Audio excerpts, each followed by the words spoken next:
Today on Mark Reviews Movies, it's time for a trip down memory lane for one of my personal childhood and current favorites, The Sandlot. Now, this movie was made in the early 90s, and I don't recall if I saw it when it first came out or if I didn't see it for years later, but from the moment I did, this movie kind of spoke to me. It connected with me. I never played baseball with my friends on a sandlot or anything like that, but having kind of a core group of friends that you roam around the neighborhood with, getting into trouble, that's a story that pretty much any kid can relate to. I watched this last night with my son and my daughter, ages 7 and 4. A little bit young to really catch all of the nuances of the storyline, but they loved it. And, only minimal concerns about language. There is some mild incidental swearing in the movie, a couple of incidences of the S word. A couple hells and dams and things like that. But overall, this is a good alternative to movies like The Goonies or, Super 8, which is kind of a new version of that. Kind of a childhood coming-of-age film where there's a core group of friends getting into trouble, solving problems together. And this one is on the tamer side.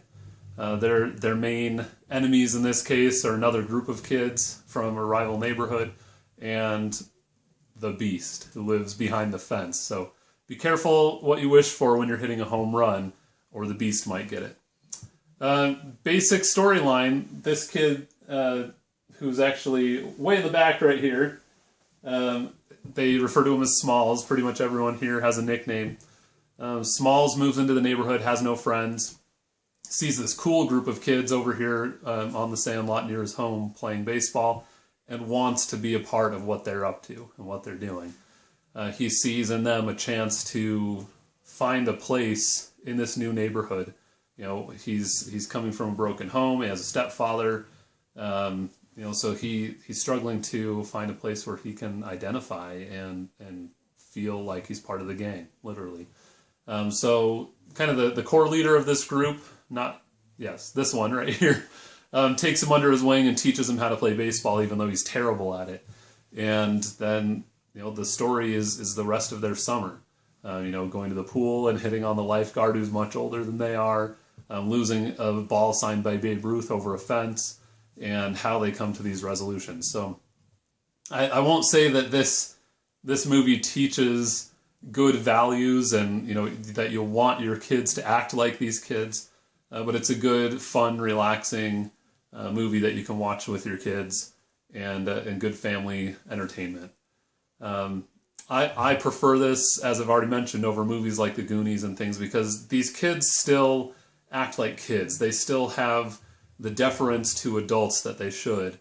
They're not mouthy and talking back and disrespectful of their parents or other adults. So you get the same level of entertainment value that you would from one of those other movies, but you don't have to re-educate your children afterward and tell them why lots of things are wrong.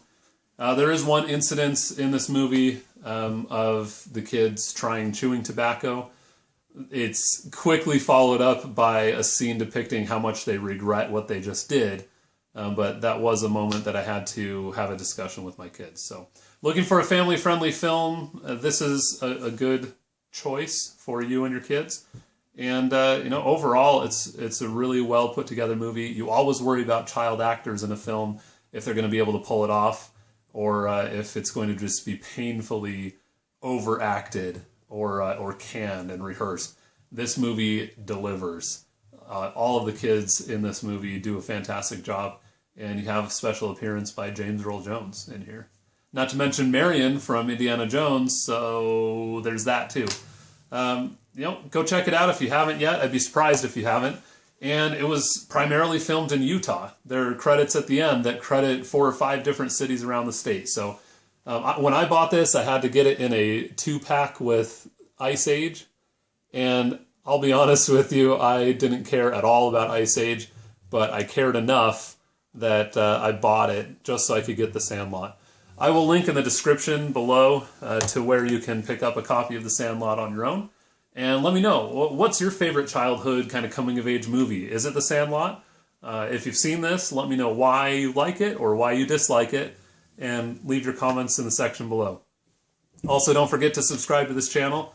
We have more movie reviews, product reviews, and places here in Utah, kind of like this movie was filmed in.